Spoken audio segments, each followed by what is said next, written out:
मोहन अपनी माँ और एक छोटी बहन के साथ शहर में एक छोटे से घर में रहता था। उसके पिता की निधन एक कार एक्सीडेंट में हो गया था। उसे पढ़ाई का बहुत शौक था, इसलिए उसकी माता दूसरों के घरों में उनके घरेलू काम करती है और उससे जो भी कमाती मोहन और उसकी छोटी बहन का पालन पोषण करती। मोहन की माँ चाहती थी कि मोहन सिर्फ अपनी पढ़ाई पे ध्यान दे। एक दिन जब मोहन अपने स्कूल गया था तो उसकी फटी हुई बैग को देखकर उसके क्लास के अन्य लड़के उसका बहुत मजाक उड़ा रहे थे।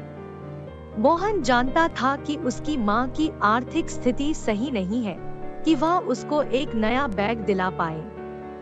एक दिन मोहन स्कूल से वापस लौट रहा था, तभी वह एक पेड़ के नीचे बैठकर रोने लगा। हे भगवान, मुझसे कौन सी गलती हो गई कि तुमने मेरे पापा को मुझसे छीन लिया।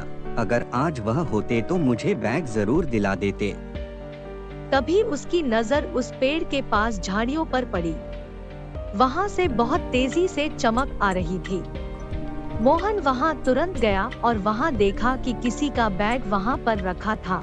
उसने अगल बगल देखा लेकिन उसे कोई नहीं दिखाई दिया, इसलिए वह उस बैग को लेकर अपने घर आ जाता है। घर पहुंचकर मोहन उस बैग को एक ओर रखकर भूल गया और अपने दोस्तों के साथ खेलने चला गया। शाम को घर पहुंचने के बाद उसने कुछ देर तक पढ़ाई की और खाना खाकर सो गया। रात में उसे नींद में एक सपना आया जिसमें उसे एक परी दिखाई दी। परी ने मोहन को उस बैग के बारे में बताया और कहा, मोहन, यह कोई साधारण बैग नहीं है।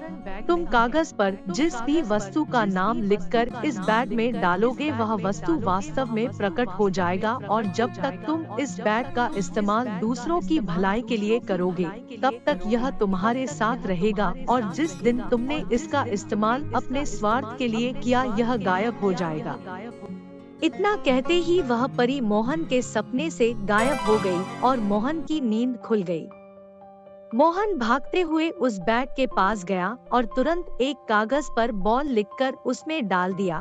तभी वहां चमत्कार से एक बॉल प्रकट हो गया। यह देखकर मोहन खुशी से उछलने लगा। सुबह होते ही वह अपने स्कूल जाने के लिए तैयार होने लगा। उसी वक्त उसकी माँ का नजर उस बैग पर पड़ी। माँ ने मोहन से पूछा, ये किसका बैग है? तुम इसे कहाँ से लाए हो? मोहन ने उस बैग की सारी कहानी बताई। यह सुनकर मोहन की माँ चौंक गई और मोहन से कही, तो तुम इससे घर के खाना पीने का सामान लिखकर डालो, देखो आता है।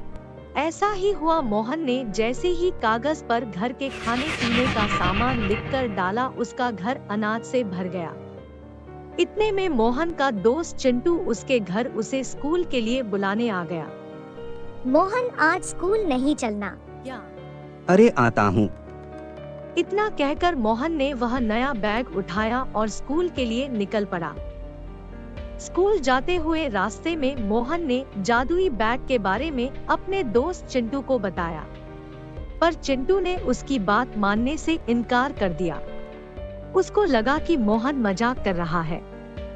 तभी उन दोनों को एक बूढ़ी औरत दिखाई दी। वह बहुत ही असहाय और भूखी लग रही थी। वह लोगों से खाने के लिए मांग रही थी।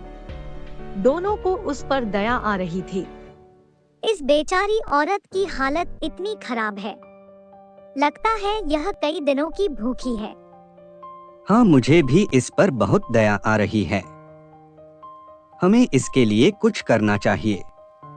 हम लोग क्या कर सकते हैं? हमारे पास तो पैसे भी नहीं है। मैं कुछ करता हूँ, रुको जरा। दोस्तों, आगे की कहानी देखने से पहले लाइक, शेयर और सब्सक्राइब करना न भूलें। मोहन ने अपने बैग में खाना लिखकर डाला, तभी वहां उनके सामने खाना आ गया। दोनों भागते हुए गए और उस बूढ़ी औरत को खाना दिया। बूढ़ी औरत खाना खाने लगी। खाने के बाद उसने दोनों को दुआएं दी। बूढ़ी औरत की दुआएं सुनकर दोनों के चेहरों पर मुस्कान आ गई। वाह मोहन, यह तो सचमुच कमाल हो गया। चल, हमें स्कूल के लिए देर हो रही है। इस जादुई बैग को हम बाद में देखेंगे। हाँ चल जल्दी चलते हैं। तुम्हें यह जादुई बैग कहाँ से मिला? जब मैं कल स्कूल से वापस घर जा रहा था तब मुझे यह रास्ते में एक पेड़ के पास मिला। क्या तुम इसमें किसी भी चीज को लिखकर डालोगे और वह तुम्हें मिल जाएगी? शायद अभी तक तो ऐसा ही लगता है। ऐसे ही बातें करते करते दोनों स्कूल पहुंच गए। मोहन का बैग देखकर सभी क्लास के बच्चे चौंक गए और मोहन की तारीफ करने लगे।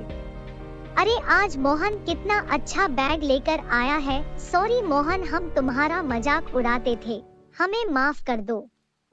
मोहन और उसका दोस्त अपनी कक्षा में अंतिम सीट पर जाकर बैठ गए और कक्षा प्रारंभ हो गई। दोनों की नजरें भले ही ब्लैकबोर्ड पर थी, लेकिन उनका दिमाग अभी भी जादुई बैग के बारे में ही सोच रहा था। दोनों के मन में अलग अलग तरह के ख्याल आ रहे थे कि वह जादुई बैग से क्या क्या मांग सकते हैं। रसगुल्ले, लड्डू और भी सब कुछ। क्लास के बाद जब लंच ब्रेक हुआ तब सभी बच्चे अपनी अपनी क्लासरूम से निकलकर पार्क में अपने अपने टिफिन लेकर खाना खाने आ गए। मोहन और चिंटू एक जगह अलग जाकर बैठे हुए थे। चलो कुछ खेलते हैं। लेकिन क्या? हाँ यार, हमारे पास तो कुछ खेलने के लिए है ही नहीं। वही तो बात है। क्या हम उस जादुई बैग से बॉल नहीं मांग सकते? हाँ क्यों नहीं। मोहन और चिंटू अपनी कक्षा में चले गए और मोहन ने उस बैग में बॉल लिखकर डाला। तभी वहाँ बॉल आ गई। दोनों बॉल को देखकर बहुत खुश हुए। वह दोनों बॉल को लेकर अपने बाकी दोस्तों के साथ खेलने चले गए। लंच ब्रेक खत्म हो गया और दोनों वापस अपनी कक्षा में चले गए। अगली कक्षा गणित की थी। सभी ने अपनी अपनी गणित की किताब निकाल ली और गणित पढ़ना शुरू कर दिया। मोहन के एक दोस्त के पास गणित की किताब नहीं थी। यह देखकर मोहन ने अपनी जादुई बैग से गणित का किताब मांगा और उसे किताब मिल गई और उसने अपने मित्र को किताब देकर उसकी मदद की। अब मोहन के मन में लालच जागने लगा।